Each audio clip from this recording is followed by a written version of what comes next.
Dans ce tutoriel, on va présenter l'outil médiatrice d'un segment et l'outil bisectrice d'un angle et illustrer les propriétés d'équidistance associées à ces types de droites en utilisant paire métal.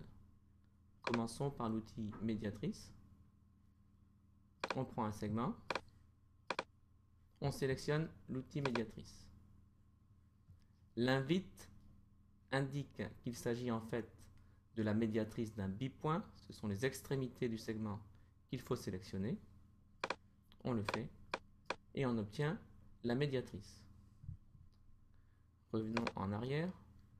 On va maintenant s'assurer que l'outil trace bien la médiatrice du segment, définie comme la droite perpendiculaire au segment et passant par le milieu de celui-ci. On va donc tracer la médiatrice par ce procédé en sélectionnant le milieu, puis la perpendiculaire au segment passant par ce milieu. On va la tracer plutôt en cyan ici. On reprend ensuite l'outil médiatrice. Les deux droites coïncident. Autrement dit, l'outil trace bien la perpendiculaire au segment passant par son milieu, donc la médiatrice du segment. Revenons en arrière. On va maintenant démontrer que la médiatrice d'un segment est constituée exactement des points qui sont équidistants des extrémités de ce segment. On va commencer par le faire dans un sens et par démontrer que si un point est sur la médiatrice du segment, alors il est équidistant des extrémités. On trace donc la médiatrice du segment. On attache un point à cette médiatrice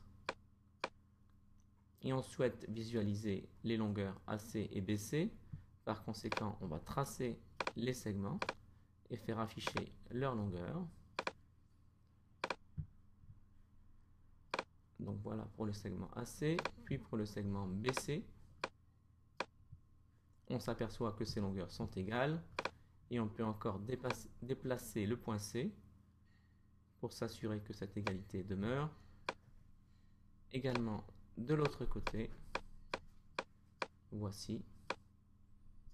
Par conséquent, si un point est situé sur la médiatrice, alors il est équidistant des extrémités du segment. Revenons en arrière. On va maintenant démontrer la propriété réciproque, la réciproque de cette propriété, à savoir que si un point est équidistant des extrémités, alors nécessairement il est situé sur la médiatrice du segment. On va donc commencer par placer un point équidistant des extrémités du segment. On utilise pour cela le cercle de rayon donné. Prenons par exemple une longueur de 2. Non, ça va pas être suffisant. Une longueur de 4. Voilà, donc je vais prendre un point à égale distance de A et de B, cette distance étant égale à 4.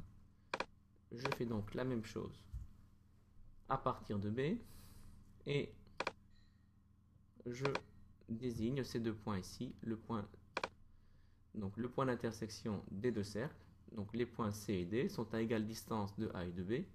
Plus exactement, ils sont à une distance 4 de A et de B. On va mettre ces deux cercles en pointillés. Voici.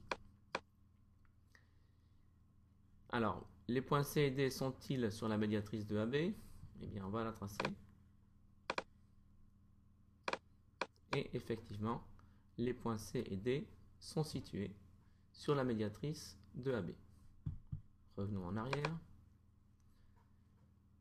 On voudrait maintenant non seulement obtenir un cas particulier comme ce qu'on a fait ici, mais obtenir tous les points à égale distance de A et de B. Alors, pour réaliser cela, on va utiliser un curseur.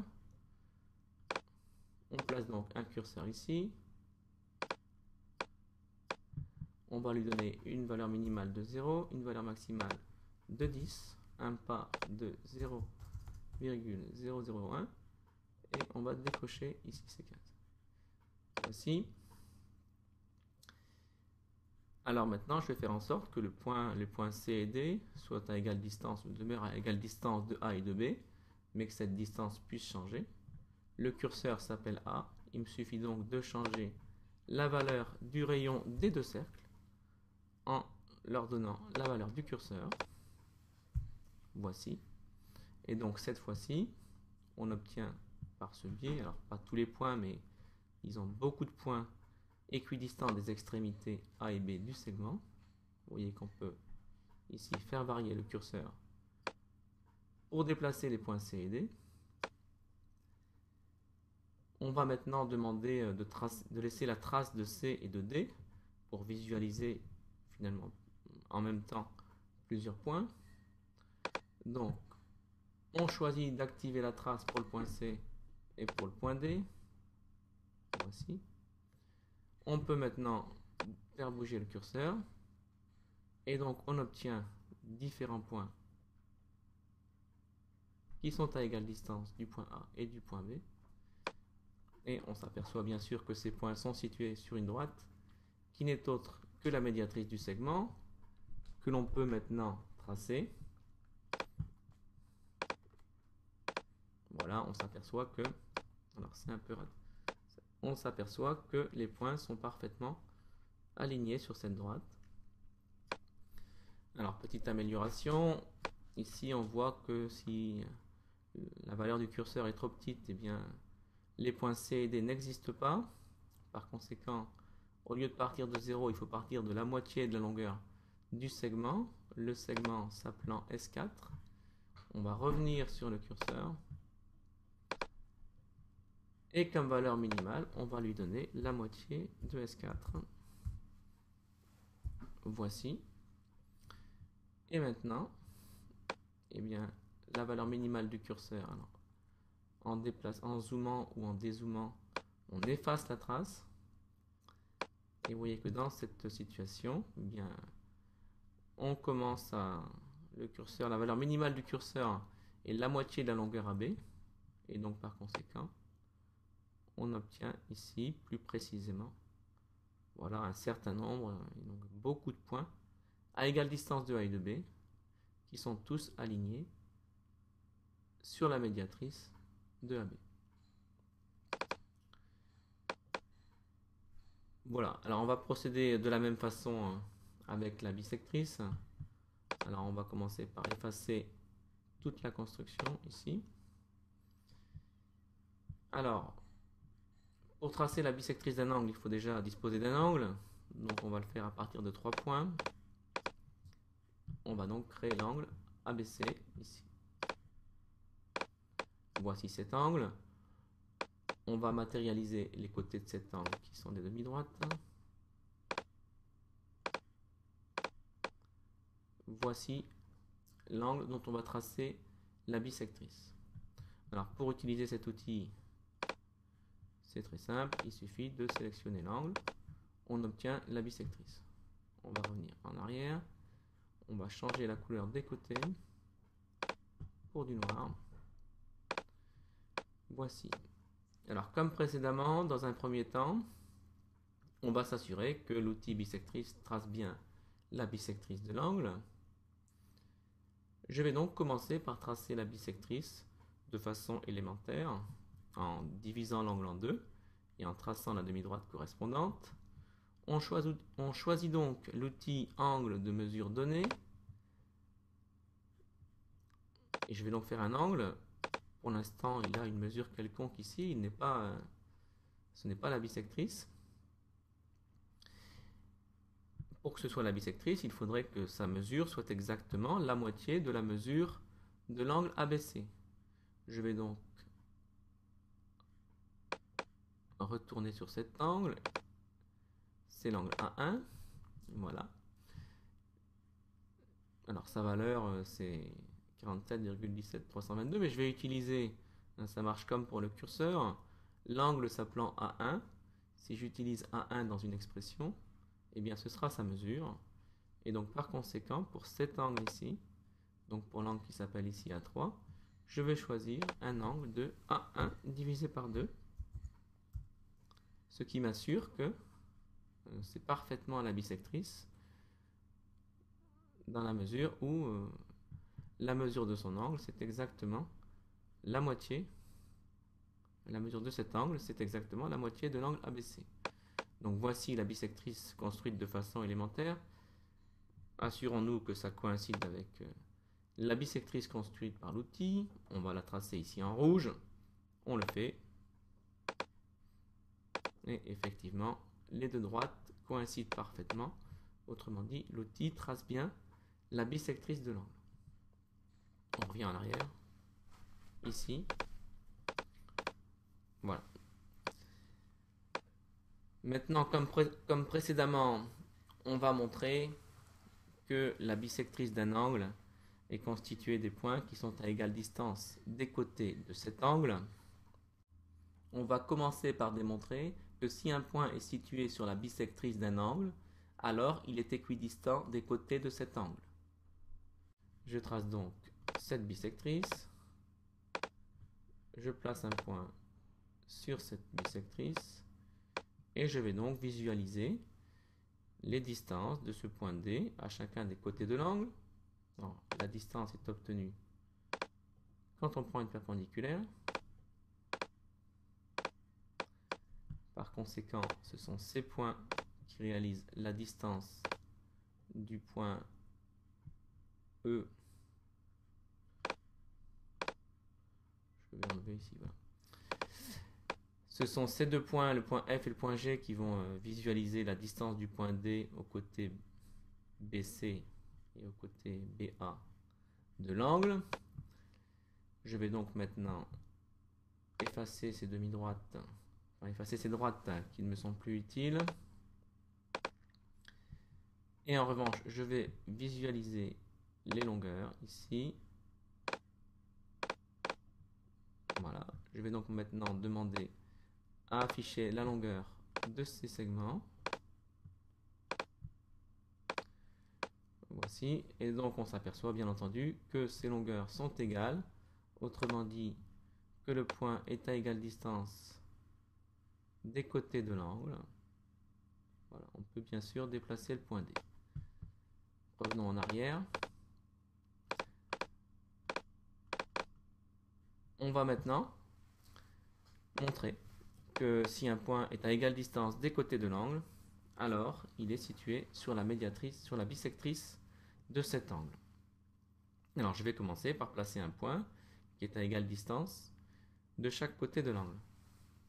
Alors, le lieu des points qui sont à une distance fixe d'un côté de l'angle, c'est une droite parallèle au côté.